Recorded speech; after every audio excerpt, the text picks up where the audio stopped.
Hello everyone. Welcome to the ninth Open Teacher International Conference 2021. My name is Paul and I am very proud to be one of the presenters of this year's conference. So my research is about the effects of digital storytelling on English learning. This is an action research from learners and teachers' perceptions. So if you have any question, feel free to let me know in the comment section. Then next, I would love to share with you the reason why I started this research. So actually when I taught my students in classroom, I recognized the students started to get bored because the lessons from the textbook were too easy to compare in comparison to their ability. So then I think about that I should improve my teaching materials or teaching techniques to engage their enthusiasm in learning English. So I search for various substitutes, including digital storytelling. And I found this is quite potential because the learner could practice their language skills in making their own videos, which is quite popular at the moment because many people tend to make their own videos and upload it on YouTube and become a YouTuber. And many of my students are also interested in that. So I wanted to actually investigate in the effects of digital storytelling in the classroom with the perceptions of learners, the teachers, and also evaluate whether this task could improve my learners' language skills or not. So I have three main research questions. The first question is how do learners perceive lessons with digital storytelling, whether they like it or not, how do they feel about the lessons? Do they feel control or difficulty? Do they feel interested or bored in the lesson? So the second question is about the perspectives of teachers on digital storytelling. So I think it's very important to have some teacher observe my class and decide whether the lesson is appropriate or not, and in which part I should improve it in the future. And the third one is how the lesson improve my learners' skills. So actually affect. Maybe they could degrade or maybe could increase the level of proficiency. So I think it's very important as well. And then I will briefly introduce you about a literature review. So take a look at this. We have a definition of digital storytelling. So according to Lambert 2003, digital storytelling is a narrative practice presented with text, visual effects like pictures and animations and music to deliver a particular message or story to an audience. So in teaching context, digital stories were kind of including three main steps: teaching the language, design the digital story with peer review, and then evaluate the products. And as you can see here, these 8 effects of digital storytelling on language competence, which is one of the very important things that I am considering at the moment. So first, whether it improves grammar or not. So according to Behind Ballot 2020, this practice could actually improve grammar and vocabulary. It also support the learner. It also supports the learner use intonation and pronunciation naturally.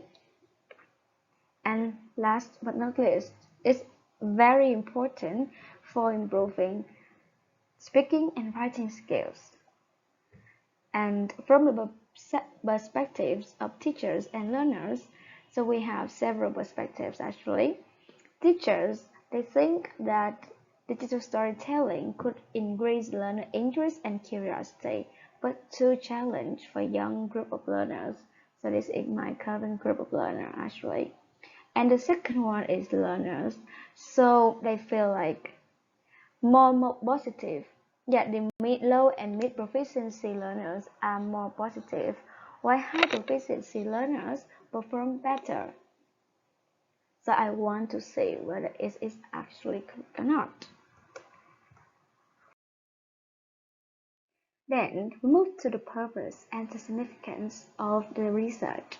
So I want to focus on some purposes. I think this is the main objectives that I want to investigate.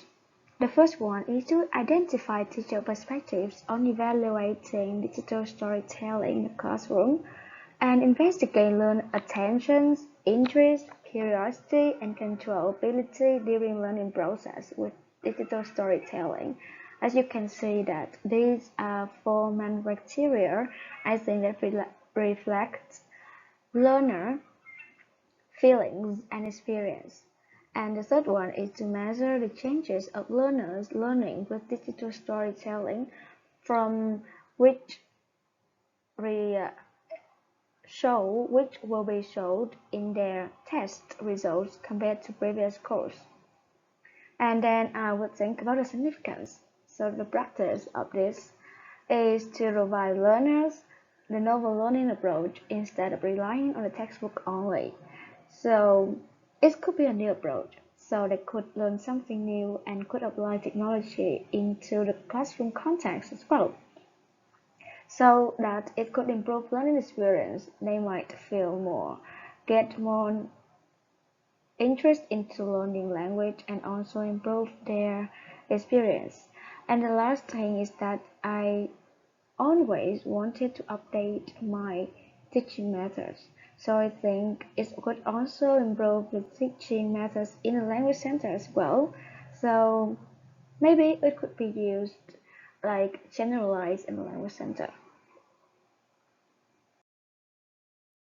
Is methodology. So this is an accent research.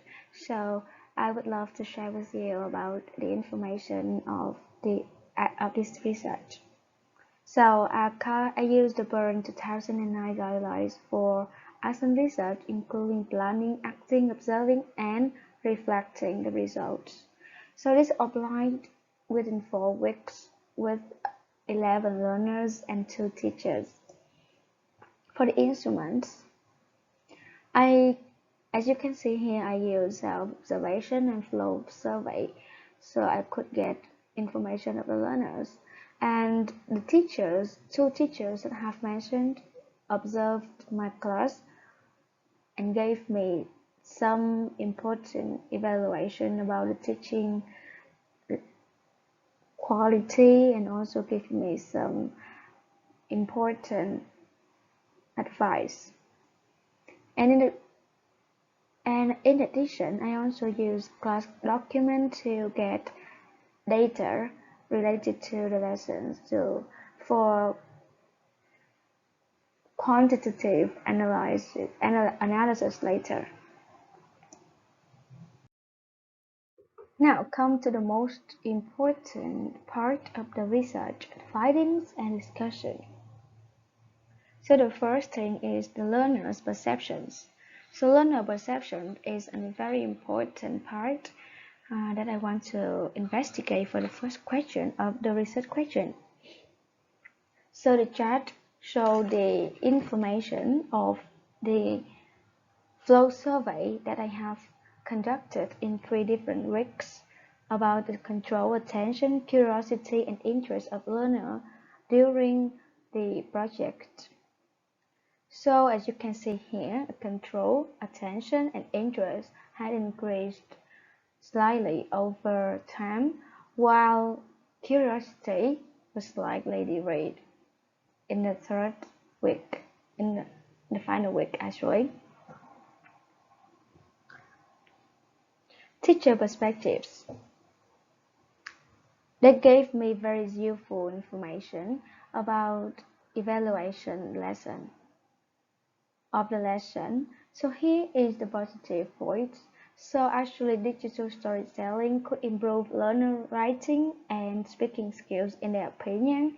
They also show that they could see that the product show accurate pronunciation and grammar. It's also a chance for learners to create digital storytelling products and a way for them to apply technical or technology skills into learning and increase the teamwork ability. So next is some negative points. First, time management. Yeah, this is quite clear that learners are not good at time controlling. So sometimes I had to force them to submit the work on time, but it was usually late. And distraction, some learners used the time in the classroom for discussion, but some others they didn't. They spent time on talking and chatting for some non-relevant things or played some games. Actually, this is not very useful. And then the learning conditions. So when you apply digital storytelling, you should also consider whether you can contact the parents to get access to their cell phones at home or in the classroom as well. So they could have a chance to use the digital in a good time so we can complete the project on time. And teacher requirements. Here I mean that the criteria of the lesson of the digital storytelling product that the learner are expected to get. So actually it's very important because I didn't give them the criteria before. So some of them just focused on the pictures instead of the language. And some learners they just focus on the language but not the visual effects, the visual and the audio signs of the video. So last but not least is the recommendation. So I think it's better to have an assistant classroom so you can have some support, and you should better have plan to solve some problems related to the internet, the collaboration of learning classroom, and also the discussion. So it's also related to classroom management as well. So it's quite similar but indifferent because that you need to group the learners and also control all the groups at the same time. And then is the learners learning results. So actually this is the mean scores of the tests I get from both brain and both tests. So this is quite clear that speaking has improved about 2 points. Reading and writing improved slightly, also around 2 points. Last is the evaluation of digital storytelling products from 4 groups. Here is the table that I want to show you about the learner's ability that I have showed in language use in the digital storytelling products and how reactive they are. Here you can see that grammar and vocabulary, spoken recording and organization. Actually they have a very good mind of organizing stuff in the video, so I really enjoy watching those videos. They could show that they have quite good grammar and vocabulary, but sometimes they still make some mistakes in pronunciation as well. And in creativity, all of them are also performing higher than my expectation. They could create a very interesting story and also make their idea into demonstration with beautiful pictures and many visual effects or animation they used in their mobile apps to make a video.